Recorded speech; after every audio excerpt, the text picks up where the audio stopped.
재보선을 이틀 앞두고 더불어민주당 박영선 후보와 국민의힘 오세훈 후보가 마지막 토론에서 맞붙었습니다.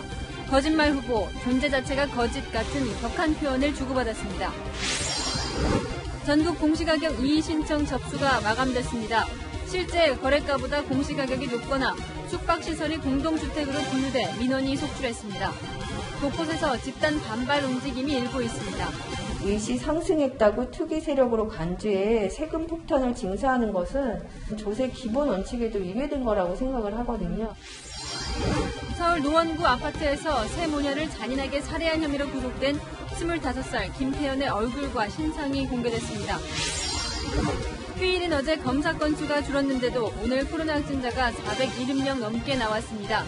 방역당국은 일일 확진자가 500명대를 넘길 수 있다고 경고했습니다. LG전자가 26년 만에 모바일 사업에서 철수하기로 결정했습니다. LG전자는 직원 고용을 유지하고 기존 이용자에겐 충분한 서비스를 보장하기로 했습니다. 학교 폭력으로 논란이 된 프로배구 이재영, 이다영 자매가 폭로자를 고소하기로 했습니다. 폭로 내용에 실제 하지 않은 행위가 포함돼 피해가 크다는 주장입니다.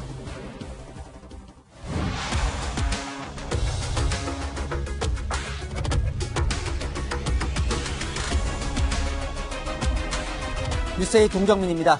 당신의 선택이 내일을 만듭니다. 4.7 재보궐선거가 이틀 앞으로 다가오면서 열기가 고조되고 있습니다.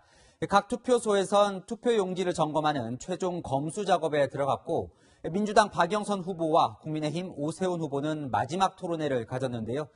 부동산 정책 공방을 벌이는 듯 하더니 결국 감정 싸움으로 치달았습니다. 격렬한 토론회 모습부터 송찬욱 기자가 첫 소식으로 준비했습니다. 더불어민주당 박영선 후보는 국민의힘 오세훈 후보의 재개발 재건축 속도전을 위한 주거정비 지수제 폐지 공약을 비판했습니다. 주민동의 절차를 생략했을 때 용산 참사와 같은 이러한 일이 다시 일어날 수 있습니다. 주민동의 절차를 전체를 다 생략하는 게 아니라 그 비율을 완화해서 오 후보는 공시지가 논란 등 문재인 정부 부동산 정책을 비판하며 반격했습니다. 공시지가를 급격하게 상향 조정하는 것은 잘 됐다고 급격하게 보십니까? 상향 조정한 것은 아닙니다. 부동산 값이 코로나19와 연관, 이것은 전 세계적인 추세이기도 한데 서로를 거짓말 후보라며 감정 싸움도 벌였습니다. 거짓말한 후보가 시장이 되면 자라나는 아이들에게 가르칠 것이 없습니다. 박영선 후보의 존재 자체가 거짓말 아닙니까? 무슨 그런 말씀을 하십니까? 네? 아니 후보 안 내기로 하지 않았습니까? 상대를 칭찬하라는 질문에 대한 답변에도 뼈가 있는 듯했습니다. 패션 감각이 다른 분보다 굉장히 뛰어나신 분이 아닌가 이렇게 생각을 하고 있습니다. 서울시장직까지 도전하시는 모습을 보면서 우리 딸들에게 정말 모범 사례가 되시는 그런 높은 사전 투표율에 대해 박 후보는 지지자가 많이 간 것이라고 분석했고 오 후보는 굉장한 열기에 안도했다고 말했습니다. 채널A 뉴스 송찬욱입니다. 이제 투표까지 40시간도 채 남지 않았습니다. 1분 1초가 급한 두 후보, 토론회가 끝나자마자 유세장으로 달려갔는데요. 저희 기자들도 함께 갔습니다. 먼저 박영선 후보, 지지층 결집을 위해 벗었던 민주당 점퍼를 다시 입었습니다. 사과 모두였던 부동산 이슈도 원조 투기 세력의 부활은 안 된다며 역공을 펼쳤는데요. 유세 현장에 윤수민 기자가 나가 있습니다. 자, 윤 기자 지금 어디에 있습니까? 네, 박영선 더불어민주당 서울시장 후보는 이제 막 이곳 동작구 성대 전통시장에 도착해 유세를 시작했습니다. 지지자들은 30분 전부터 모여 구호를 외쳤고 박 후보 도착 전에 민주당 의원들은 일자라는 민생 후보를 뽑아달라고 지원 유세에 나섰습니다. 최근 민주당 당명이 없는 하늘색 점퍼를 입었던 박 후보는 다시 당명이 적힌 옷으로 갈아입고 유세에 나서고 있습니다. 혼자 외톨이가 되어서 서울시 의회와 부딪히고 문재인 정부와 부딪히고 매일매일 갈등과 싸움의 연속이 되는 그러한 서울을 원하십니까, 여러분?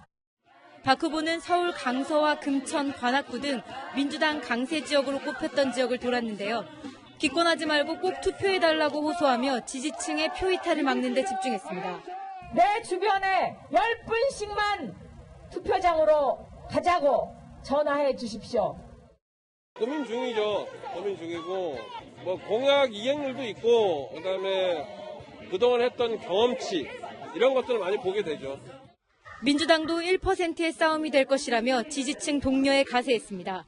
사전 투표장에 갔다가 투표용지를 보는 순간 차마 국민의힘 오세훈은 못 찍겠더라. 그래서 1번 박영선에 투표했다. 오세훈 후보의 부동산 공약은 투기 광풍을 부추길 것이라며 그래도 집값을 안정시킬 당은 민주당뿐이라는 호소도 했습니다. 채널A 뉴스 윤수미입니다. 국민의힘 오세훈 후보는 핀셋 공격에 나섰습니다. 공시지가가 급등하거나 재건축을 바라는 지역을 골라서 돌며 현 정부의 부동산 정책을 비판했는데요. 한수아 기자가 오 후보 유세 현장에 나가 있습니다. 한 기자, 거기도 시끌벅적한 것 같은데 거긴 어딘가요? 네, 저는 지금 오세훈 국민의힘 후보가 곧 유세를 시작할 송파구 잠실동에 나와 있습니다. 이곳 잠실주공 5단지는 강남의 대표적인 재건축 단지 중 하나인데요. 이 후보는 시장이 되면 재건축, 재개발 규제를 대폭 완화하겠다는 의지를 재차 내비쳤습니다. 이곳 주민들도 현 정부의 부동산 정책을 비판했습니다. 시장이 내하고 같은 생각이더라고요. 재개발, 재건축, 신도시 이거를 다 병행을 해서 수요에 맞게끔 이렇게 해야만이 될 걸로. 오늘 하루 오 후보와 국민의힘 지도부는 공시지가 상승률이 서울 평균보다 높은 지역들을 골라 유세를 펼쳤습니다. 대한민국 경제가 허물어질 정도로 많은 돈을 풀어서 부동산이 오르는데 하나의 원인을 제공했습니다. 집값은 계속 올라가고 공시지가는 늘어나고 세금이 늘어나고 이렇게 해서 국민들은 생활에 점점 어려움을 겪고 있는 것이 현재 실정입니다. 오 후보는 내일도 공시지가 상승률이 높은 광진구와 서대문구 등을 찾아 마지막까지 부동산 민심을 겨냥합니다. 안철수 국민의당 대표는 국회에서 기자회견을 갖고 문재인 정권의 폭주를 그대로 두면 안 된다며 꼭 투표해달라고 호소했습니다. 채널A 뉴스 한수아입니다. 부산에선 김영춘, 박형준 두 후보가 오늘부터 같은 목표로 뛰기 시작했습니다. 이틀 동안 부산 전체 16개 구를 다 돌겠다는 릴레이 유세인데요. 하지만 들여다보면 그 속에서 수싸움이 치열합니다. 배영진 기자입니다. 김영춘 더불어민주당 부산시장 후보 차량이 유세 현장에 나타나자 지지자들이 환호성을 보냅니다.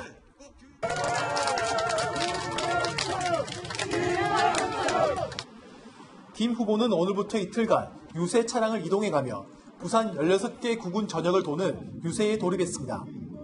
당 조직을 총동원해 이동 중에는 민주당 인사들이 마이크를 잡습니다.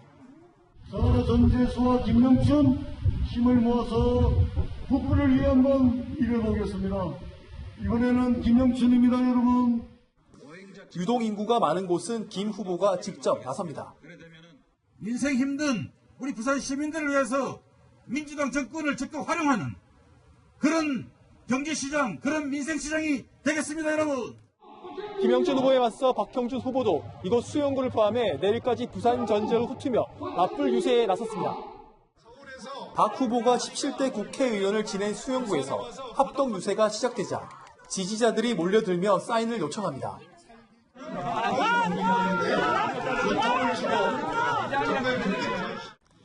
박 후보는 부동산 정책 실패를 표로 심판하자고 호소했습니다.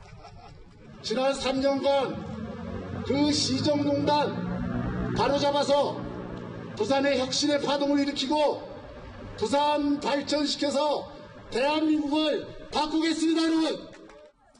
박진 의원과 나경원 전 의원 등 전 현직 의원들도 총출동해 투표율 높이기에 나섰습니다. 이번 선거는 이 정권을 심판하는 선거이기 때문에 어떤 네거티브도 국민들이 속지 않습니다, 여러분. 민주당은 기자회견을 열어 LCT 특혜 등 의혹 공세를 이어갔고 국민의힘은 흑색선전 자체가 불법이라며 법적 조치하겠다고 맞섰습니다. 채널A 뉴스 배영준입니다. 이번 선거 기간 동안 중앙선거관리위원회 결정이 계속 논란이 되고 있습니다. 여야가 투표 동력 캠페인을 준비하면 이 선거에 영향을 준다고 선관위가 잇따라 사용을 못하도록 막고 있기 때문인데요.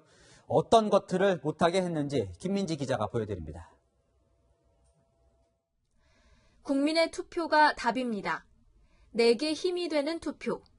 투표가 내로남불을 이깁니다. 국민의힘이 사용하려던 투표 동료 문구인데 선거관리위원회가 사용할 수 없다고 결정한 것들입니다. 국민의힘의 당명을 떠올리게 하거나 선거에 영향을 미칠 수 있고 민주당을 반대하는 표현으로 해석될 수 있다는 이유에서입니다.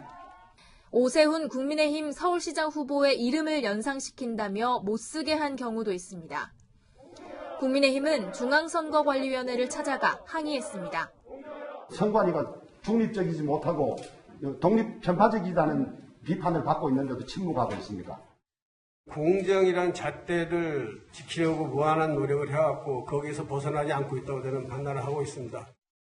선거법에 따라 투표 참여를 권유하는 인쇄물에는 정당이나 후보자의 이름을 유추할 수 있는 내용을 쓰면 안 됩니다. 허위 사실을 제외하면 다양한 표현을 사용할 수 있는 선거 운동용 문구와는 다릅니다. 민주당의 합니다 사전투표, 사전투표하고 이래요, 일찍 캠페인도 불허했습니다. 박영선 민주당 후보의 슬로건과 기호 1번을 연상시킨다는 겁니다. 일각에서는 선관위가 엄격한 법 적용으로 표현의 자유를 과도하게 침해하는 것 아니냐는 지적도 나옵니다. 선관위는 현행선거법에 대한 개정 의견을 이번 선거가 끝난 뒤 국회에 제출할 예정이라고 밝혔습니다. 채널A 뉴스 김민지입니다. 여러분은 박영선, 오세훈 후보하면 어떤 단어가 떠오르시나요? 저희 채널A가 송민 연세대 교수팀과 함께 인공지능, 그러니까 AI로 온라인에서 후보와 연관된 단어 약 65만 건의 빅데이터를 분석해봤습니다. 여러분의 생각과 비슷한지 확인해보시죠. 김은지 기자입니다. 서울시장 후보자와 함께 등장한 연관 단어를 인공지능 AI가 분석했습니다. 박영선 후보의 경우 긍정적 연관어는 중소벤처기업부 장관, 문재인 대통령, 도시공약 등이었습니다. 부정적 연관어는 박원순 피해자, 고민정, 도쿄 아파트 등이 꼽혔습니다. 저는 중소벤처기업부 장관 하면서 20, 30대의 창업가들을 가장 많이 만난 사람입니다. 오세훈 후보의 긍정적 연관어로는 안철수 서울시장 공동운영 등이었고 부정적 연관어로는 내곡동 땅 의혹, 사퇴, 거짓말 등이 꼽혔습니다. 저 오세훈과 우리 안철수 후보가 함께 서울시정을 공동으로 경영하는 모습을 여러분께 보여드려서 AI로 서울시장 후보가 포함된 게시물의 긍정도를 보여주는 그래프를 그렸습니다. 박영선 후보는 2월 말 당내 경선을 거치며 긍정적 이미지가 강화됐지만 지난달 초 LH 사태 후 하락세로 돌아섰습니다. 하지만 지난달 말 정부 여당과 거리를 두면서 다소 회복세입니다. 오세훈 후보는 3월 초 내곡동 땅 의혹이 제기된 후 하락세를 보이다 3월 말 야권 단일화로 하락세가 주춤한 상태입니다. 이미지 지수는 지지율이나 여론조사 결과와는 다르다는 것이 연구진의 설명입니다. 채널A는 송민 연세대 교수팀과 함께 SNS와 포털 게시물 약 65만 건을 분석했습니다. 채널A 뉴스 김은지입니다. 네, 올해 역대급으로 공시가격이 인상된 집들 많았죠. 오늘까지 공시가격 이의 신청을 할 수 있었는데 공시가격이 실거래가보다 높게 산정된 사례도 나왔습니다. 공시가 때문에 세금 부담이 커진 시민들이 조세 저항 움직임까지 보이고 있습니다. 안건우 기자입니다. 역대 최고 공시가격 상승률을 기록한 세종시. 세종시 평균이 70%에 반해 저희 아파트는 133%에 공시가가 2배 넘게 뛴 보람동 후려울 7단지는 종부세 폭탄에다 각종 복지 혜택에서 탈락하는 입주자가 나오자 이의 신청에 나섰습니다. 2년이 되지 않은 시점에서 거래 실거래가 주권의 표준으로 잡았다는 자체를 저희 입주민들은 굉장히 형평성을 많이 강조합니다. 집단 반발은 서울도 마찬가지. 집값은 정부가 올려놓고 애꿎은 1주택자만 투기꾼으로 몰고 있다며 거세게 반발합니다.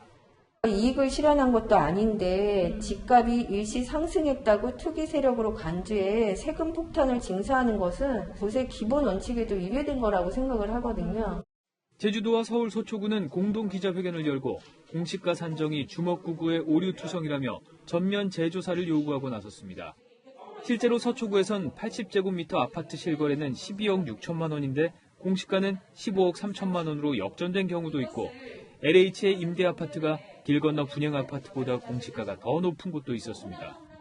제주도에선 펜션으로 영업 중인 숙박시설이 공동주택으로 과세됐다며 현장에 가지 않고 진행한 탁상행정식 공시가 산정을 비판했습니다. 전문가 역시 급격한 공시가 인상을 우려합니다. 90% 맞춘다는 게 어떻게 보면 시가보다 더 높을 수도 있는 상황이 발생할 수도 있어요, 사실은. 공시가격이? 네, 공시가격이. 세금까지 더 지난번에는 더 높은 상황이 발생한다고 하면 오히려 가축권 소득 자체가 줄어드는 거여서 그런 경제에도 안 좋을 수가 있거든요. 하지만 지난해 이의 신청 중 정부가 받아들인 건 겨우 100건당 2건꼴에 불과합니다. 정부는 오는 29일 공시가를 확정하고 7월부터 재산세를 부과할 계획인데 주민의 조세 저항도 거세질 전망입니다. 채널A 뉴스 안건우입니다. 근무지를 이전하면 특별 공급을 받을 수 있는 제도를 이전기관 특별 공급이라고 합니다. LH 직원 70명이 이 제도로 세종시와 경남 진주에 중복 분양을 받아서 논란이 됐습니다. 정부가 뒤늦게 제도를 손질하기로 했는데 이미 받은 분양은 어쩔 수 없습니다. 박지혜 기자입니다. 한국토지주택공사 LH 진주 본사와 세종 본부입니다. 두 곳 모두 이전 기관 특별 공급 혜택을 받을 수 있는데 이곳을 거쳐간 LH 직원 70명은 진주와 세종에서 중복으로 분양을 받았습니다. 이렇게 이들이 거둔 시세 차익만 최소 수억 원에 달할 것으로 예상됩니다. 9억에서 10억은 보셔야 될 거예요. 10억에 내놔도 내가 손에 쥐는 금액이 5억인데 LH 직원의 땅 짚고 헤엄치는 과도한 특혜가 논란이 되자 정부는 뒤늦게 법 개정에 나섰습니다. 세종시 이전기관 특별공급은 수도권에서 이전할 경우만 기회를 주고 본사가 아닌 지사가 옮기는 건 자격을 주지 않을 계획입니다. 또 직원 1인당 공급받을 기회도 1회로 제한해 세종시와 혁신도시 중복 분양을 원천적으로 차단키로 했습니다. 또 올해부터 단계적으로 줄이기로 했던 특공 비율도 원래보다 10%포인트 더 낮추기로 했습니다. 최근 정부는 일반 분양을 늘리겠다고 나섰지만 법에 명시된 이전기관 물량은 손도 못 대고 국가유공자 같은 다른 특별공급 물량만 줄여 빈축을 샀기 때문입니다. 특공부랑 노부부 봉행하는 사람이나 특별공급을 줄이겠다는 거예요. 공무원 특공은 또 안 줄인다 이거예요. 일반인들은 아예 찬스가 없었죠. 정부가 칼을 빼들었지만 지난 10년간 이미 중복 특공 혜택을 받을 사람은 다 받은 셈이어서 뒷북 행정이란 비판도 나옵니다. 채널A 뉴스 박지혜입니다. 네, 이렇게 전국적인 투기 의혹 사태를 촉발시킨 LH 직원 중에서 처음으로 구속영장이 신청된 사례가 나왔습니다. 참여연대 고발 명단에 있던 인물은 아닌데 더 빨리 개발 지역의 땅을 사들인 사람입니다. 이민준 기자입니다. 경기 남부경찰청이 땅 투기 의혹을 받는 2명에 대해 구속영장을 신청한 건 지난 2일. 이 중에는 LH 직원이 포함되어 있습니다. 경찰이 3기 신도시 투기 수사에 착수한 뒤 LH 직원에 대해 구속영장을 신청한 건 이번이 처음입니다. 앞서 구속영장을 신청한 2명은 포천시 공무원과 전직 경기도청 투자유치 담당 팀장이었습니다. 이번에 영장이 신청된 LH 직원은 지난달 민변과 참여연대가 고발했던 명단에 포함되지 않은 새로운 인물입니다. 이 직원과 지인들은 지난 2017년 3월부터 36명의 명의로 광명 일대 22개 필지를 집중적으로 매입했습니다. 민변과 참여연대가 폭로했고 현지에서 강 사장으로 불렸던 LH 직원 강모 씨와 지인들은 2017년 9월부터 28명의 명의로 14개 필지를 사들였습니다. 6개월 먼저 더 많은 사람의 명의로 개발지 핵심 지역을 더 많이 사들인 겁니다. 해당 직원은 토지 매입 당시 신도시 관련 부서에서 일해 내부 정보를 활용한 것으로 경찰은 의심하고 있습니다. 또 LH 전북본부 직원들의 수도권 원정 투기에도 관여한 것으로 보고 있습니다. 경찰은 이 직원과 강 사장으로 불린 강모 씨와의 연관성도 파악하고 있습니다. 채널A 뉴스 이민준입니다. 네. 주말이라 검사 수도 적었을 텐데 코로나19 확진자는 4,500명대에서 내려가지 않았습니다. 특히 영업시간 제한이 사라진 비수도권 유흥업소에서 확진자가 쏟아져 나오고 있습니다. 정은경 질병관리청장은 이런 추세면 하루 평균 500명대를 다시 넘을 수 있다고 경고했습니다. 이현수 기자가 보도합니다. 점심시간 식당을 찾은 직장인들이 QR코드를 찍고 들어갑니다. 방역 수칙이 강화되면서 오늘부터는 방문자 전원이 출입명부를 작성해야 합니다. 오늘 확진자는 엿새 만에 400명대로 내려왔지만 휴일 영향으로 검사 결과가 줄어든 결과여서 확산세가 진정됐다고 보기 어렵습니다. 특히 비수도권 확진자의 비중은 40%에 육박할 만큼 급증했습니다. 지난주에 평가된 감염 재생산 지수는 1.07로 이를 초과하였기 때문에 현재의 500명대보다는 더 증가할 수 있을 걸로 보고 있습니다. 부산은 유흥시설 60여 곳에서 300명에 가까운 확진자가 쏟아졌습니다. 유흥시설은 밀폐된 공간으로 전파 위험성이 높지만 방역당국이 지난달 15일 밤 10시 영업시간 제한을 해제해 감염 확산을 자초한 것 아니냐는 지적이 나옵니다. 제한했다 풀어줬다 또 다시 제한하고 이게 이래다 저래다 하는 거잖아요. 작년서부터 지금까지 몇 억을 갖다 쏟아왔는데. 방역당국은 방역수칙을 잘 준수한다는 원칙하에 영업 제한을 해제한 것이라며 유행 상황에 따라 영업시간 제한을 복원하거나 집합 금지까지 검토할 수 있다고 밝혔습니다. 채널A 뉴스 이현수입니다. 이렇게 거리두기 제한 조치로는 방역에 한계가 오면서 결국 백신이 유일한 해결책이라는 목소리가 커지고 있죠.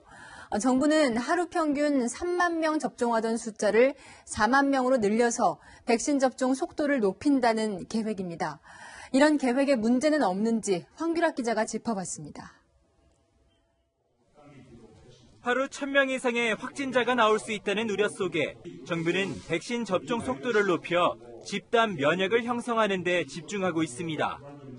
확보된 물량은 최대한 효율적으로 활용하여 계획보다 더 빠른 속도로 더 많은 국민에게 접종을 실시할 계획입니다. 2분기 접종 대상에 고3 학생과 담당 교사를 추가하고 항공 승무원 등의 접종 시기를 앞당기는 한편 오는 8일부터 지역 예방접종센터 22개를 추가해 하루 평균 4만 명이 주말과 공휴일에도 접종받을 수 있게 합니다. 이는 기존보다 하루 1,000명 정도 늘어난 수치입니다. 지난주 접종이 시작된 75세 이상 어르신을 포함하여 접종 인원은 오늘 중 100만 명을 넘어설 것으로 보입니다. 하지만 여전히 백신 수급 계획은 불안정하고 2분기 접종 대상자가 예방접종 전문위원회 심의 없이 바뀌는 등 접종 순서에 대한 원칙이 지켜지지 않는다는 지적도 제기되고 있습니다. 무엇보다 접종의 속도를 낸다 해도 접종 목표치보다 확보한 백신이 적어 한계가 있습니다. 유행 전파도 줄 것이고 일상으로 돌아갈 수 있다는 기대를 품으니까 국민들이 많이 지금 회의되어 있는 게 아닌가. 잘못된 시그널을 주는 거죠. 정부는 이번 주 확산세를 살펴본 후 다음 주부터 적용될 거리두기 단계를 오는 금요일에 발표하기로 했습니다. 채널A 뉴스 황규락입니다. 서울시가 최근 비서 업무 매뉴얼을 내놨습니다. 고 박원순 서울시장의 비서 성추행 사건과 관련해 국가인권위원회의 권고에 따른 매뉴얼입니다. 그런데 내용이 의아합니다. 피해자를 보호하라고 만든 건데 시장에게 사적인 연락을 하지 말라는 등 비서가 하면 안 되는 일을 적어놨습니다. 김설혜 기자가 자세히 보도합니다. 이틀 전 서울시가 홈페이지에 공개한 비서 업무 매뉴얼입니다. 서울시 여성가족정책실에서 만든 자료로 비서의 업무 범위를 규정하고 하면 안 되는 일 10가지를 적시했습니다. 근무와 무관한 상관의 개인 행사 동행, 온 매무새 다듬어주기, 사적 연락이나 문자 사진 전송 등을 금지 업무로 예시했습니다. 문제는 상사에게 지우는 의무는 별로 없다는 겁니다. 비서를 존중하고 사적인 용무를 지시하지 않으며 성차별적 지시가 아닌지 생각해보라는 수준입니다. 박 전 시장 성추행 피해자 측이 본말이 뒤바뀐 지침이라고 비판하는 이유입니다. 관리자에 해당하는 건 한 페이지고 나머지는 다 비서가 어떻게 해야 된다라는 수칙에 대한 거더라고요. 관리자가 어떤 수칙을 지켜야 하는지 저는 거기에 훨씬 더 초점을 맞췄어야 한다고 보거든요. 서울시는 비서의 금지 업무는 상급자도 시켜선 안 되는 일을 예로 들었다고 해명했습니다. 성범죄 예방 특별교육을 진행할 때도 관리자에게 이 같은 점을 교육할 예정이라고 밝혔습니다. 내용을 이제 똑같이 쭉 써도 되긴 하겠지만 교육할 때는 뭐 같이 할 거고요. 하지만 비서의 금지 사항에 비해 상사의 의무는 지나치게 축약해놔 논란이 이어지고 있습니다. 채널A 뉴스 김설혜입니다. 네, 김진욱 고위공직자범죄수사처장이 이성윤 서울중앙지검장에게 관용차까지 제공하며 면담한 사실이 알려지며 특혜 논란이 거세지고 있죠. 김학의 전 차관 사건과 관련해 이성윤 지검장을 수사하고 있는 검찰이 공수처 건물 3층 CCTV를 제출하라고 요구했습니다. 공태현 기자입니다. 검찰이 주목하는 건 공수처가 사용 중인 정북 과천청사 5동의 3층 CCTV입니다. 지난달 7일 면담의 적절성을 조사하려면 참석자가 누군지 확인해야 한다는 겁니다. 공수처 어느 방에서 만났습니까? 저희가 342호실인가 3층에서 지금 저희는 3층은 비어 있습니다. 앞서 공수처는 김진욱 공수처장 외에 여운국 차장과 수사관 등이 함께 면담에 절차상 문제가 없다고 밝혔습니다. 그런데 공수처는 지난달 7일 이 지검장이 공수처 건물로 들어가는 일부 CCTV를 검찰에 제출했지만 이 건물 3층 회의실 복도 CCTV는 검찰에 제공하지 않은 것으로 전해졌습니다. 검찰은 공수처에 CCTV 영상 추가 제출을 요청한 상태입니다. 또 CCTV 영상의 의무 저장 기간이 내일까지인 점을 고려해 영상 보존 요청을 했습니다. 공수처 관계자는 검찰의 보존 요청을 검토 중이라고 밝혔습니다. 향후 공수처가 CCTV 영상의 추가 제출이나 보존 요청을 받아들이지 않을 경우 검찰의 강제 수사가 불가피할 것이란 관측도 나옵니다. 채널A 뉴스 공태현입니다. 서울 노원구 세모녀 살해 사건의 범인 신상이 공개됐습니다. 25살 김태현입니다. 김승희 기자가 보도합니다. 서울 노원구 아파트에서 세 모녀를 잔인하게 살인한 혐의로 구속된 남성의 신상이 공개됐습니다. 이름은 김태현, 올해 나이 25살입니다. 구속영장이 발부된 지 하루 만입니다. 스토킹하신 거 인정하시나요? 피해자 가족 어떻게 찾으셨나요? 경찰 신상정보공개심의위원회는 회의 시작 40분 만에 공개 결정을 내렸습니다. 3명을 살해하는 중대범죄를 저지른 데다 잔인한 범죄로 사회 불안을 일으켰다고 판단한 겁니다. 퀵서비스 기사 행세를 하며 피해자 집에 침입하고 범행 도구를 준비하는 등 계획범죄란 점도 고려했습니다. 경찰은 김태현의 얼굴을 추가로 공개할 시점과 방식을 검토 중입니다. 검찰의 사건을 송치하는 시점일 가능성이 높은데 코로나19 상황 때문에 마스크까지 벗길지는 정해지지 않았습니다. 앞서 청와대 국민청원 게시판에는 신상을 공개하라는 시민 요구가 빗발쳤고 동의자 수도 25만 명으로 정부 답변 기준인 20만 명을 넘겼습니다. 청와대는 신상 공개 결정 직후 철저한 수사를 바탕으로 마땅한 처벌이 이뤄지길 바란다는 입장문을 올렸습니다. 경찰은 구속된 김태현을 상대로 정확한 범행 동기 등을 조사 중입니다. 채널A 뉴스 김승희입니다.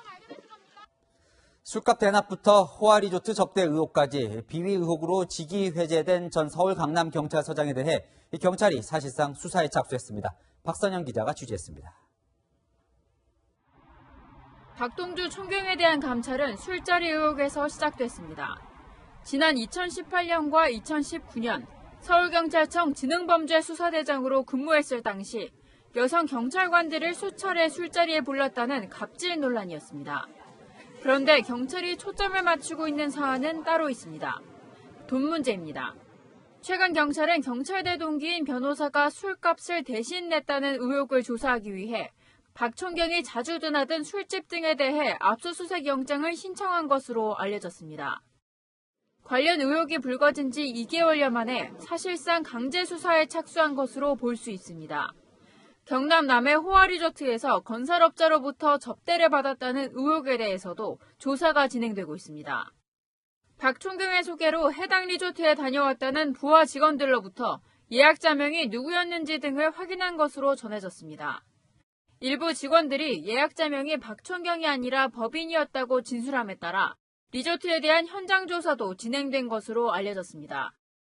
박총경은 남의 고향집이 잘 돼 있어 리조트에 머무를 필요가 없었다고 해명했지만 경찰은 해당 리조트에 골프장과 스파, 고급 식당을 비롯한 각종 시설이 갖춰져 있다는 점에 주목하고 있습니다. 박총경에 대한 소환 조사도 조만간 이루어질 것이란 전망이 나옵니다. 채널A 뉴스 박선영입니다.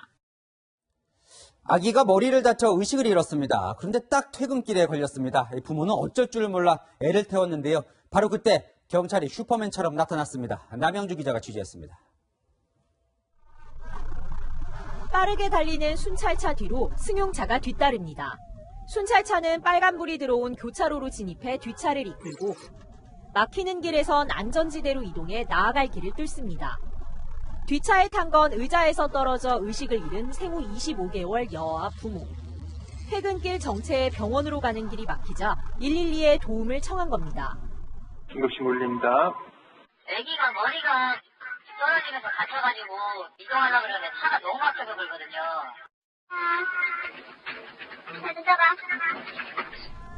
출동한 순찰차에서 앞장을 서겠다는 연락이 옵니다. 비상칸바에 켜고 가십시오. 제가 바로 앞으로 낼게요. 교통체증 때문에 30분은 걸릴 병원을 경찰 도움 덕분에 5분 만에 도착했습니다. 아이는 응급치료를 받고 건강을 되찾았습니다. 많이 당황한 상황이었는데 빠르게 대처를 해준 덕에 빨리 병원에 가고 응급처치를 받을 수 있지 않나. 지난달 29일 새벽 112 상황실에 신고 전화가 걸려옵니다. 어디선가 살려달라는 작은 목소리가 들린다는 아파트 주민의 전화. 출동한 경찰관은 신고자 집 주변 40세대 초인종을 누른 끝에 침대에서 떨어져 움직이지 못하는 70대 어르신을 찾았습니다.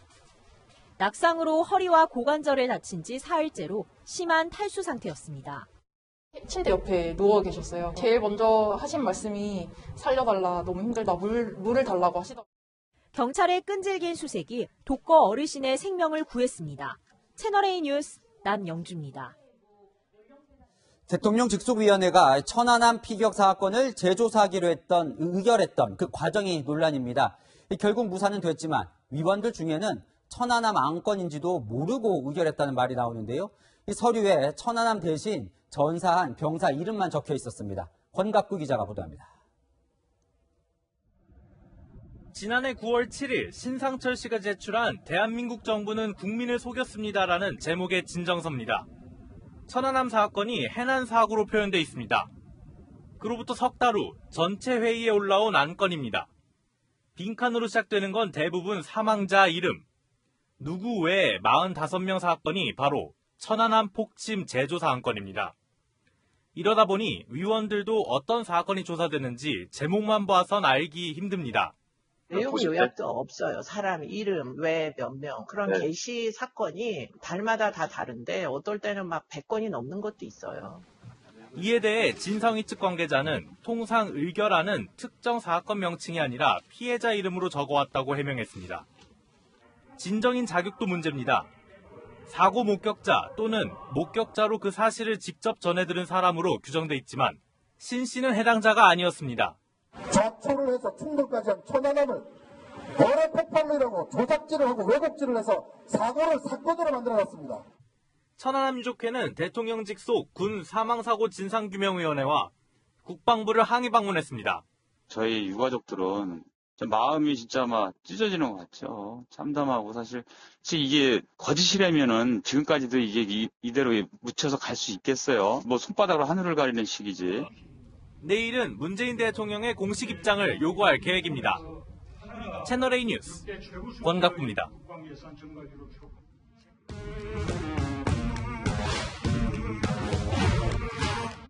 열왕열한 정치부 이동은 기자와 함께합니다. 첫 번째 주제 보여주시죠. 네. 자, 마지막 박영선, 오세훈 두 후보의 마지막 토론의 이야기인가요? 네, 마지막 토론을 했습니다. 앞서 리포트에서 전해드렸는데 더 전해줄 게 남았나 보죠. 네, 선거를 이틀 앞두고 맞대결을 펼치다 보니 평소에는 보기 힘든 장면들이 연출됐는데요. 마음이 급하다 보니 실수가 연이어 나왔습니다. 사랑의 교회 문제, 이 정강훈 목사로 인해서 전체적으로 전염병이 다시 도졌거든요. 지금 사랑의 교회라고 그러셨나요? 민주당의 지금 이광재 지사, 돌아가신 안희정 지사, 그다음에 박지원 국정원장님 이런 분들 다 실형사유가 나오지 않았습니까? 그분들은 서울시하고 아무 상관이 없습니다. 토론해 보니까 이 후보들이 표정에서도 이 감정을 숨기질 못하더라고요. 네, 어떤 이슈 하나도 그냥 지나치지 않을 정도로 치열했습니다. 이명박의 BBK 사과하셨나요? 그거는 이렇게 제가 거짓말하고 알바가 대통령께서 아니고요. BBK가 왜? 어떻게 흘러갔는지를 제가 왜 설명을 드려야 합니까? 이명박 지금 이 시장과 한 사건은- 세트였지 않습니까? 경부고속도로를 지하화하면 여기서 굉장히 많은 토지가 나옵니다. 당장 시작한다고 하면 지하화하는 데만 한 2년 정도 걸리죠. 2년이면은 지하화가 그렇습니다. 왜냐하면 제가 서부간선도로 지하화를 해봤으니까요. 그건 제가 합니다.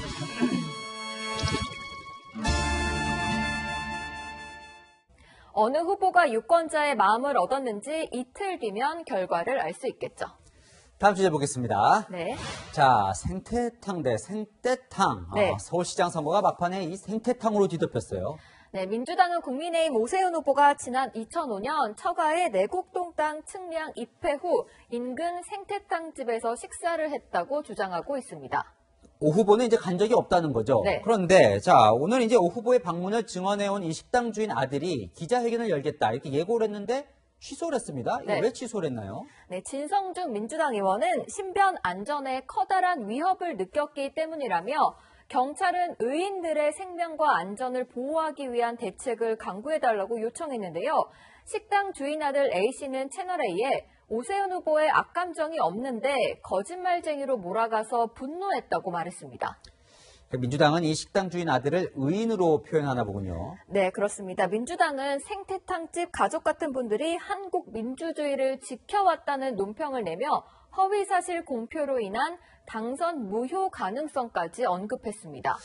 자, 이거 아까 제목 보면 이제 생태탕 대 생떼탕이었잖아요. 네. 국민의힘은 생떼탕이라고 주장하나 보죠. 네, 조수진 국민의힘 의원은 어제 생떼탕 사진을 SNS에 올렸는데요.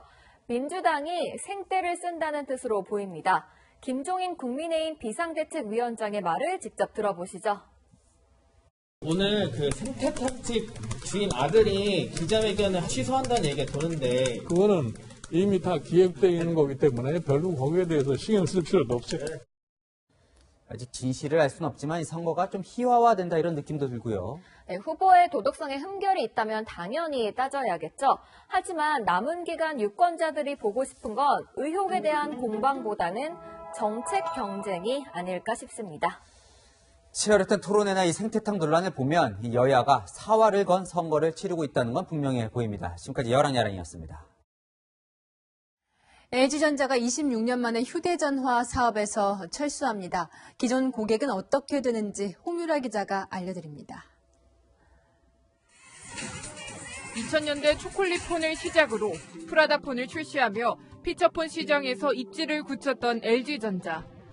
최근엔 세계 최초로 롤러블폰 출시를 예고하며 2015년부터 누적돼 영업적자 5조 원에 달하는 스마트폰 사업 부진을 씻어보려 했지만 결국 7월 31일부터 휴대폰 사업을 종료하는 걸로 결정했습니다.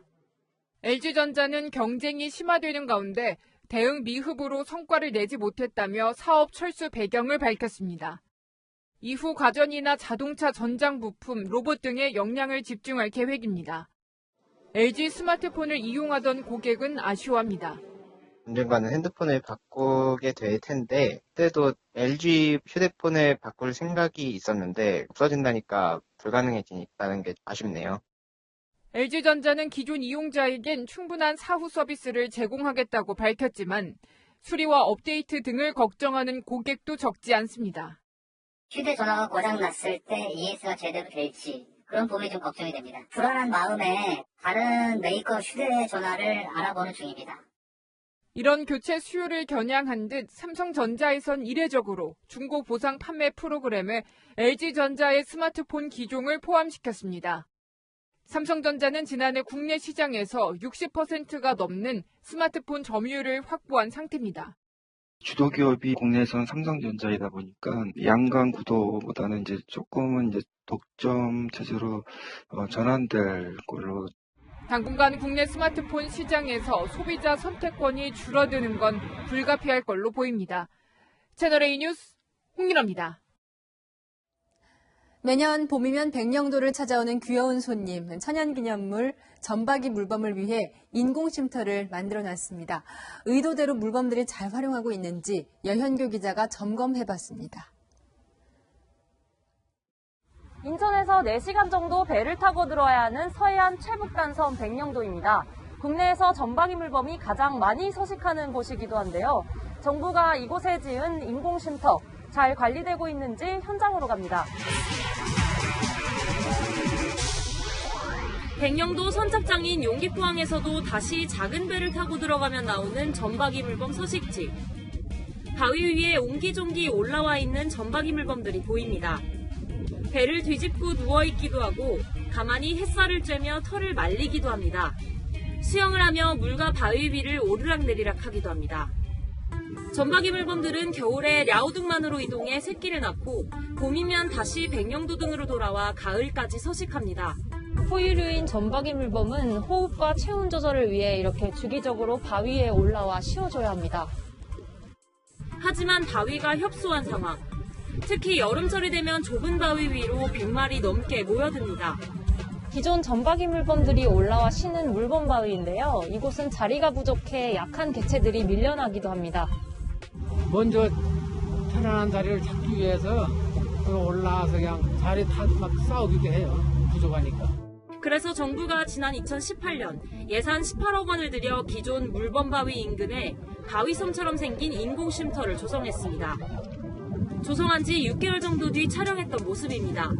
그런데 2년이 지난 지금도 인공쉼터에 올라와 쉬는 모습은 찾아보기 어렵습니다.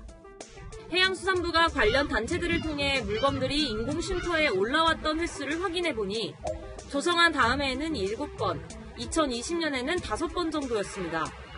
물범들이 모여드는 기존 물범 바위와는 비교되는 상황. 백령도 내 모니터링단과 전문가들은 크게 2가지 이유를 꼽습니다. 일단 인간의 간섭이 없어야고요. 그러니까 이 친구들은 소음, 진동 이런 거에 굉장히 민감하잖아요. 실제로 인공쉼터에서 불과 100m 정도의 거리에서 어민들이 작업 중입니다. 다시 맘에는 날은 저요 바다 입고 다니는 입고 들어가는 거 거기까지 들어가가지고 저거 하는 것 같던데요. 사람들이 오면 다시 내려가지. 쉬다가 다시 내려가지. 자기들 이제 어떻게 건드릴까봐 무서워하니까 사람을 안 오나 아직 갈매기 진짜 안 오나요? 갈매기 마음 비아들게갖고 귀찮아 죽겠어. 또 지난해 태풍으로 인해 모양이 변형된 것도 요인으로 꼽히는데 해수부는 조만간 보수 공사를 실시할 계획입니다. 일반 바위들과 달리 인공쉼터에 작은 돌로 만들었는데 그게 파도에 따라서 좀 돌이 움직이면서 그게 고르지 못해서 어민들도 점박이 물범도 적응할 시간이 필요하다는 의견도 나옵니다. 어민들도 어떻게 우리가 배려를 할 수 있을까, 그리고 물범들도 어떻게 저기를 잘 이용을 할 수 있을까도 시간이 필요하다는 생각을 갖고 있어요. 최근 충남 가로림만에서도 물범 보호를 위한 조례안이 통과된 상황이어서 백령도 인공쉼터가 성공적인 사례가 될 수 있을지 세밀한 진단이 필요해 보입니다. 채널A 뉴스 여영규입니다.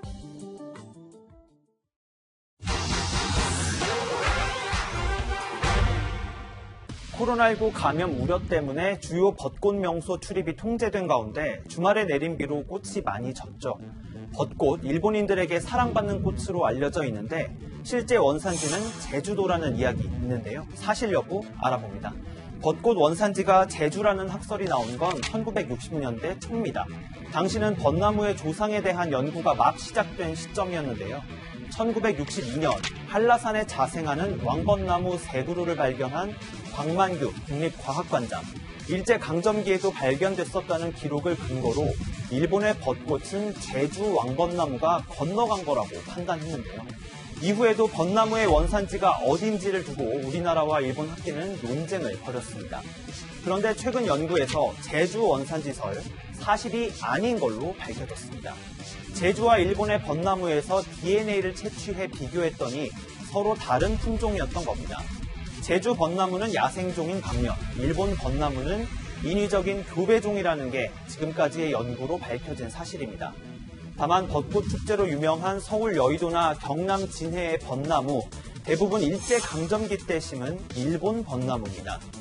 일제강점기는 봄철 벚꽃놀이 문화가 국내에 도입된 시기죠. 일제는 창경궁에 벚나무 1,300여 그루를 심고 야행이라 불리는 밤 벚꽃놀이를 열기도 했습니다. 해방 이후 창경궁을 복원하면서 이 벚나무 일부가 여의도로 옮겨졌는데요. 당대 소설가 염상석은 조선의 색과 벚꽃색이 어울릴지 모르겠다며 불편한 마음을 드러내기도 했습니다.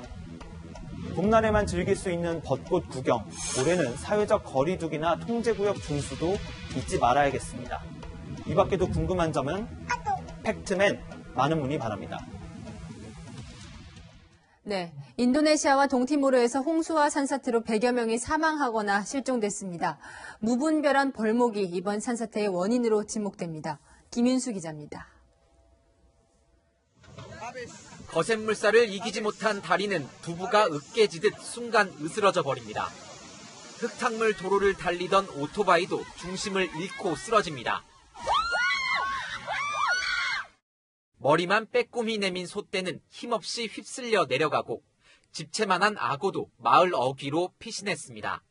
사이클론 세로자의 영향으로 인도네시아 소순다열도 동누사 뚱가라 지역에 지난 주말부터 폭우가 내리면서 홍수와 산사태가 발생했습니다. 주택 수십 채가 토사에 파묻히거나 휩쓸려 내려갔습니다. 인근 댐까지 범람하면서 이 지역 일대는 쑥대밭이 됐습니다.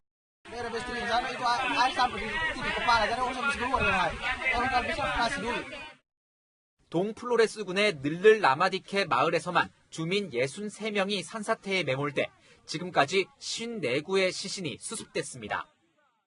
새벽 시간 쏟아진 집중호우에 잠을 자고 있던 주민들이 무방비 상태에서 피해를 입었습니다. 다른 지역까지 포함하면 사망자만 100여 명에 이르는 것으로 알려졌습니다. 사이클론의 영향으로 장대비에 강풍까지 몰아치면서 사고 수습에 어려움을 겪고 있습니다. 인도네시아와 인접한 동티모르에서도 홍수가 발생해 최소 16명이 목숨을 잃었습니다.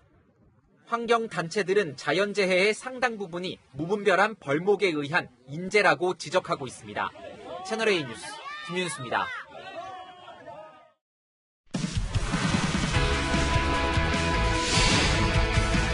안녕하세요. 스포츠 뉴스입니다. 프로배구 흥국생명의 이재영, 이다영 쌍둥이 자매가 과거 학교폭력 피해자를 고소할 것으로 알려졌습니다. 폭로 내용에 틀린 게 많아 피해가 컸다는 겁니다. 염정원 기자입니다. 이재영, 이다영 측은 오늘 흥국생명 구단 관계자와 만났습니다. 이 자리에서 학교폭력 논란에 대한 법적 대응 의사를 밝힌 것으로 알려졌습니다. 이재영, 이다영으로부터 학교폭력을 당했다는 사람을 고소하겠다는 겁니다. 이재영, 이다영 측은 채널A와의 통화에서 폭로 내용엔 맞는 부분이 있고 잘못을 인정하며 반성하고 있다고 밝혔습니다. 하지만 실제 하지 않은 일도 포함돼 있고 이로 인한 피해가 크기 때문에 오해를 바로잡으려 소송을 준비했다고 했습니다. 시간이 갈수록 하지 않은 일이 한 것처럼 사실이 돼 있었다며 더 이상 참을 수 없었다는 겁니다. 관련 증거 수집은 이미 마친 것으로 알려졌습니다. 이재영, 이다영 측은 피해자를 직접 만나 사과하고 사실이 아닌 부분에 대해서 바로잡으려 했지만 연락이 끊겨 만날 수가 없어 답답했다고 주장했습니다. 약 2달 만에 침묵을 깬 이재영과 이다영. 그 첫 대외 행보는 피해자에 대한 뜻밖의 강경 대응이었습니다. 채널A 뉴스 염정원입니다. 주말 사이 전국에 드리웠던 비구름은 모두 물러가고 다시 쾌청한 하늘이 드러났습니다. 구름 한 점 없이 맑고 파란 하늘을 보니 절로 기분이 좋아지는데요. 때마침 오늘은 조상을 기리며 성묘를 하는 한식입니다. 농사를 준비하는 시점이기도 해서 한식의 날이 좋으면 그해 풍년이 든다고 하네요. 내일도 완연한 봄 날씨를 만끽하기 좋겠는데요. 아침 기온은 오늘보다 2도에서 4도 정도 오르지만 여전히 다소 쌀쌀한 출근길이 예상됩니다. 내일 전국의 미세먼지 농도는 보통 수준을 보이겠습니다. 다만 오전 한때 중서부 지역에 공기가 탁하겠고요. 하늘에는 구름만 가끔 지나겠습니다. 내일 아침 대관령이 영하 2도 등 강원 산지와 경북 내륙에는 서리가 내리는 곳이 있겠습니다. 낮에는 대부분 지역이 20도 안팎까지 올라서 따스함이 감돌겠습니다. 당분간 맑고 일교차 큰 봄 날씨가 계속될 전망입니다. 날씨였습니다. 목욕할 때도 비닐에 넣어 휴대폰을 갖고 들어가라. 안희정 전 지사의 비서 매뉴얼 내용이 논란이었죠. 서울시가 성추행 사건을 막겠다며 매뉴얼을 만들었는데 시장에게 사적 연락을 하지 말라며 비서 지침이 주된 내용이었습니다. 차기 서울시장 이 매뉴얼을 어떻게 할지 지켜보겠습니다. 오늘의 한마디는 하지 말아야 할 일을 한 건 비서가 아닌 시장으로 하겠습니다. 오늘 뉴스 여기까지입니다. 내일도 뉴스에입니다.